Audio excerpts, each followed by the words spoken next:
నమస్తే, నేను మీ కుప్ప పద్మిని. ఇన్నాళ్ళు మీ సపోర్ట్‌ని నాకు అందిస్తూ, మీ ప్రేమని నాకు అందిస్తున్న ప్రతి ఒక్కరికి కృతజ్ఞతలు.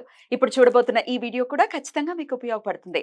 లైక్, షేర్ అండ్ సబ్స్క్రైబ్ చేసి మీ ఇష్టాన్ని అలాగే మీ సపోర్ట్‌ని నాకు అందించండి. అలాగే ఈ వీడియో పట్ల మీ అభిప్రాయాన్ని కామెంట్ సెక్షన్‌లో కామెంట్ చేసి నాకు తెలియజేయండి. నమస్తే. Welcome to our channel. నేను పద్మిని. ప్రస్తుతంతో పాటు ప్రముఖ ఆధ్యాత్మికవేత్త, వాస్తు జ్యోతిష పండితులు శేషగిరిరావు గారు ఉన్నారు. మాట్లాడదాం. నమస్కారం అండి. రాశి వారిగా మీరు చెప్తూ ఉన్నారు, ఏ రాశి వాళ్ళు వాస్తు పరంగా ఎట్లాంటి రెమెడీస్ ని ఫాలో చేయాలి అనేది ఖచ్చితంగా చెప్తున్నారు. చంద్రుడిని ఆధారం చేసుకుని ఖచ్చితంగా మన రాశి ఏంటి అనేది చెప్తారు. కాబట్టి చంద్రుడు ఎంత ప్రామినెంట్ రోల్ ని ప్లే చేస్తారు ఎవరి జన్మ జాతకంలోనన్న సంగతి అందరికీ తెలిసిందే.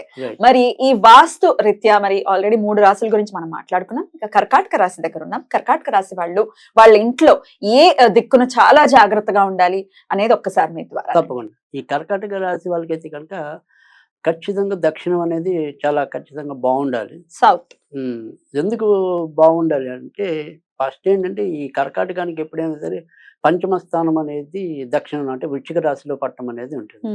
తర్వాత ఈ వృత్తి ఉద్యోగాల స్థానం అనేది కూడా మేషంలో పడటం అనేది ఉంటుంది. సో ఈ రెండింటికి అధిపతి అనేవాడు కుజుడు అవుతున్నాడు కనుక సౌత్ అనేది కాపాడుకోవాలి. తర్వాత చంద్రుడికి అత్యంత మిత్రులైన వాళ్ళు గురుడు, కుజుడు. సో కర్కాటక రాశికి అధిపతి అనేవాడు మరి చంద్రుడు కదా. సో చంద్రుడు అయినప్పటికీ ఏంటంటే ముఖ్యంగా ఏంటంటే ఈ కుజుడు ఎప్పుడు కూడా బాగుండకపోతే వచ్చేప్పటికి ఏంటంటే ఈ కర్కాటక రాశి వాళ్ళకి ఏంటంటే వాళ్ళకి ఉద్యోగంలో ఉన్న ఎక్కడున్నా కూడా ఎంతో కొంత వ్యాపార తత్వం అనేది అయితే ఉంటది. సో ఈ వ్యాపార తత్వం అనేది ఏంటంటే ఒక్కసారి చేతులు కాల్చుకోవటం అనేది కూడా ఉంటుందా. ఎందుకంటే అది ఇంతకు చెప్తున్నా, ఇక్కడ మనం తెలియక ఈ దక్షిణంలో చేసే తప్పులు ఏమైనా ఉండొచ్చు. వారి యొక్క వ్యక్తిగత జాతకాల్లో కూడా ఒకప్పుడు ఏమైనా సరే మనం ఆ కుజుడు స్థానం బట్టి కూడా ఒకసారి నిర్ణయించాల్సి ఉంటుంది. సో మనం చెప్తున్నంత వరకు ఏంటంటే మనం మెయిన్ జాతకం చూడట్లేదు కదా. సో ఉన్నంతలో మంచి జరగడానికి మనం ఆలోచిస్తాం. సో ఈ కర్కాటక రాశికి వచ్చేప్పటికి అందుకని మళ్ళీ తూర్పు కన్నా కూడా తూర్పు ఈశాన్యం అనేది గ్యారంటీగా చూడాలి. సో ఎందుకంటే ఇక్కడ తూర్పులోకి వచ్చేప్పటికి ఏంటంటే తూర్పు కొద్దిగా అటు ఇటు అయినా పర్వాలేదు. అంటే ఏదైతే కర్కాటక రాశి వాళ్ళకు ఉంటుందో వాళ్ళు డబ్బులు కూడా అమితంగా ఖర్చు పెట్టడం అనేది కూడా అలానే ఉంటుంది. ఎందుకంటే మరి 2వ ఇంటి వాడు మరి సూర్యుడు అయ్యాడు కదా. సో ధనం విషయంలో చాలా పొదుపుగా వ్యవహరిద్దాం అనుకుంటారు కానీ కుదరని పని ఉన్నట్టుండి ఇంకో దానికి తోసేస్తుంటుంది ఆ డబ్బు అంతా కూడా.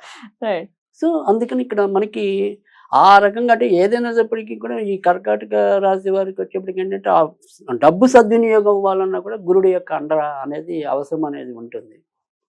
తర్వాత రెండోది ఏంటంటే కర్కాటక రాశిలో ఉండే మెయిన్ మంచి గుణం ఏంటంటే వాళ్ళకి తెలియకపోయినా కానీ ఈ 6th సెన్స్ అనేది ఎవరికైతే ఉంటుందో అధికంగా ఈ కర్కాటక రాశి కానీ కర్కాటక లగ్నంలో జన్మించిన వాళ్ళకి కానీ అధికంగా ఉండటం అనేది ఉంటుంది. 6th సెన్స్ ఉంటుంది సాధారణంగా ఎక్కువ శాతం నేను గెస్ చేయగలరు. సో లేదా వాళ్ళకి పవర్ ఉంటుంది. నేను చాలా మందిని అబ్జర్వ్ చేస్తూ ఉంటాను. వాళ్ళు చాలా మంది అవునండి అని కూడా అంటే ఇప్పుడు సపోజ్ ఏంటో మీరు వెళ్తున్నారు కానీ వెళ్ళేప్పుడు ఆ పని అవదండి అన్నారు అనుకోండి, ఈ నోట్స్ అయినట్టే ఇంకా. సో ఈ కర్కాటక రాజు వాళ్ళ జోలికి వెళ్ళొద్దు అయితే. సో ఆ రకంగా వీళ్ళకి అంటే ఇక్కడ మీరు ఈయన అగ్నిగ్రహం అనే తప్ప మరి సూర్యుడు, చంద్రుడు, కుజుడు, గురుడు వీళ్ళందరూ కూడా ఒక సమతుల్యులు కదా. వీళ్ళందరూ ఒకరికొకరు పరస్పర మిత్రులు. మరి అంత మిత్రుడు అయినప్పుడు కుజుడు ఎందుకు ఆయన ఇంట్లో నీచపడతాడు?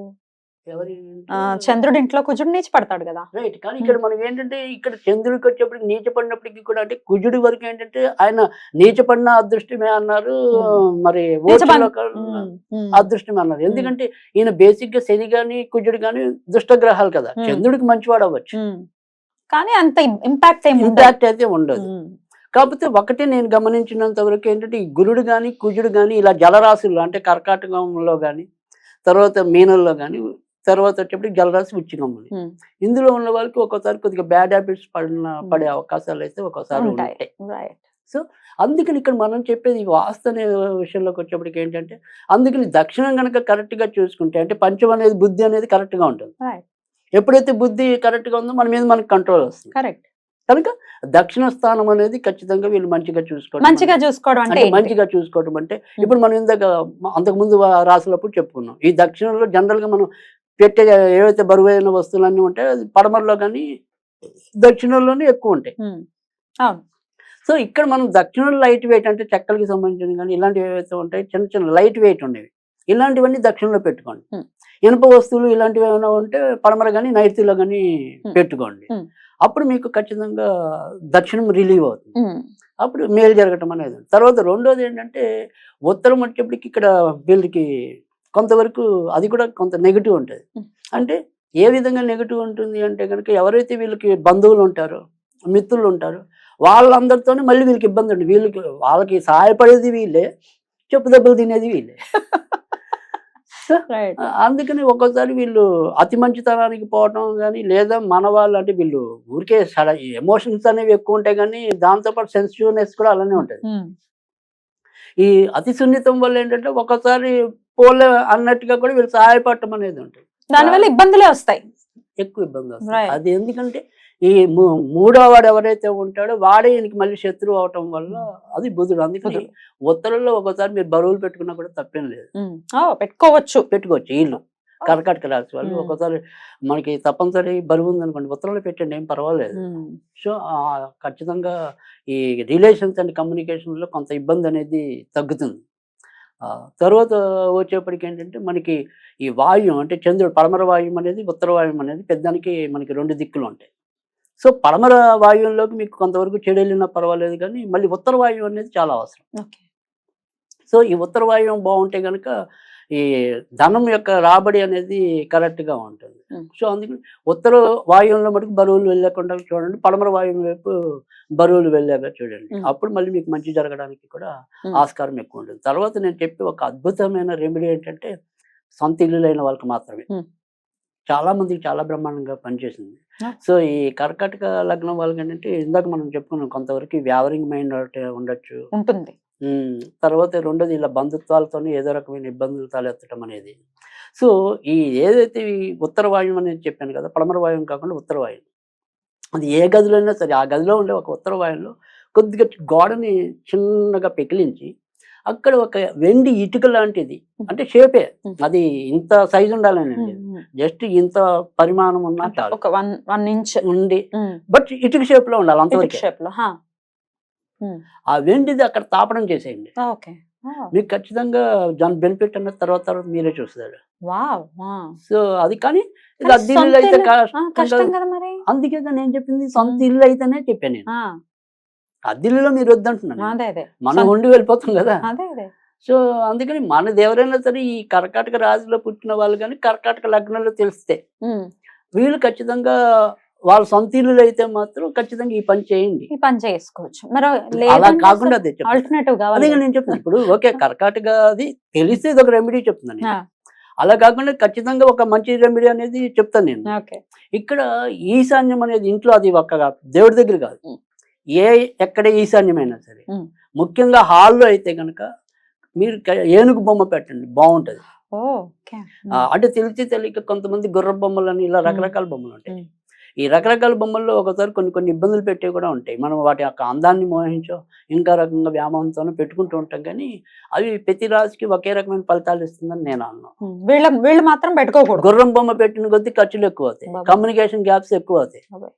సో అందుకని గుర్ర బొమ్మలు ఎంత బాగున్నా కూడా పెట్టకూడదు, ఏనుగు బొమ్మలు పెట్టండి, ఖచ్చితంగా మంచి జరిగే తీరుతుంది.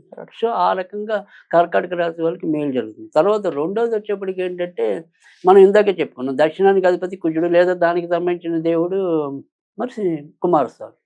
సో ఈ కుమారస్వామి కాబట్టి ఖచ్చితంగా కర్కాటక రాశి వారికి ఎప్పుడు కూడా శివుడి ఫ్యామిలీ ఫోటో కనుక ఇంట్లో ఉంటే కనుక అద్భుతమైన రిజల్ట్స్ ఇస్తుంది.